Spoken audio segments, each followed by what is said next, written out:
My name is Prinsloo. We're sitting on the farm Hartbeesfontein. This farm has been in the Prinsloo family since 1856. I am the fourth generation that is farming here. We have of late decided to secure this farm to dedicate it to a grass-fed beef operation.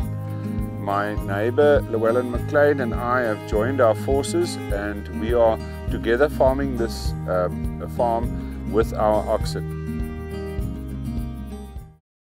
Hello, I'm Llewellyn McLean. I'm a partner of Dr. Piet Prinsloo in a beef off grass venture here in the Sweetveld of the Eastern Cape, close to Queenstown. I'm responsible for the breeding side of the operation. We try and breed with Beefmaster cattle to get a best return that we can possibly get off grass. This requires a lot of effort, a lot of input, and has to take place over quite a long time to get the right and desirable animals.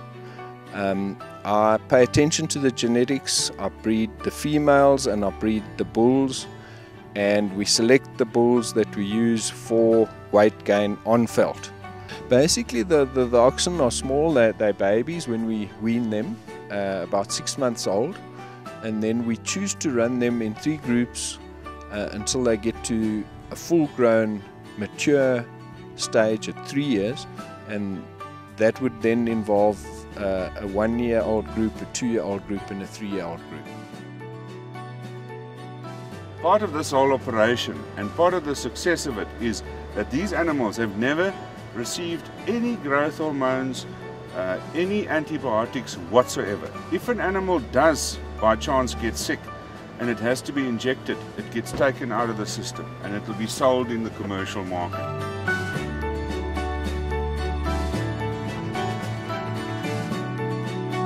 We are applying biosecurity also on an extensive farm. There is definitely a place for that, where you control movement of animals and then also have an adequate enclosure.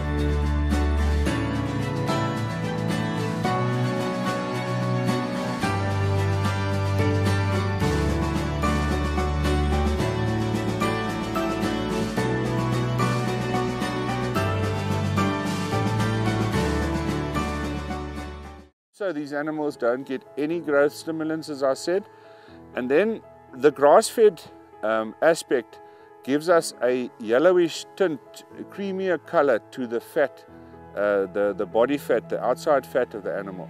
Now that fat currently is being discriminated against by the retailers and the consumers. They say they pay us a smaller fee for that, but in actual fact the scientific research shows that fat has got far more health advantages than a white fat.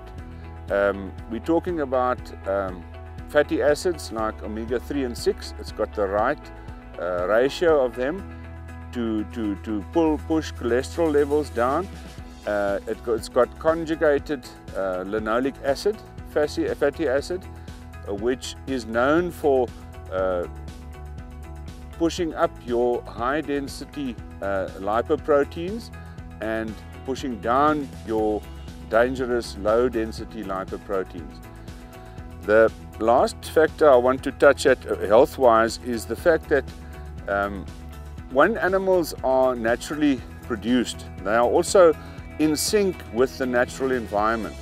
Part of our protocols that we follow is also that we will protect the natural environment. In other words, the natural resources will not be disturbed on the farm. The animals live in conjunction with the wildlife that is here. On this farm we've got predators, but we haven't got predators that are actually a threat to the oxen, so we don't do any predator control on this farm. The marketing side of this beef is quite difficult currently, because we're coming into a consumer market where we probably directed towards the higher LSM groups 8, 9 and 10, who are the higher income people. But those are the people that are getting concerned in terms of where their food comes from and also about the health advantages. Your lower LSM groups are more concerned about the price of a product, of food, that's why we target these higher LSM groups. And we have deliberated and spoken to some boutique butchers, as we call that.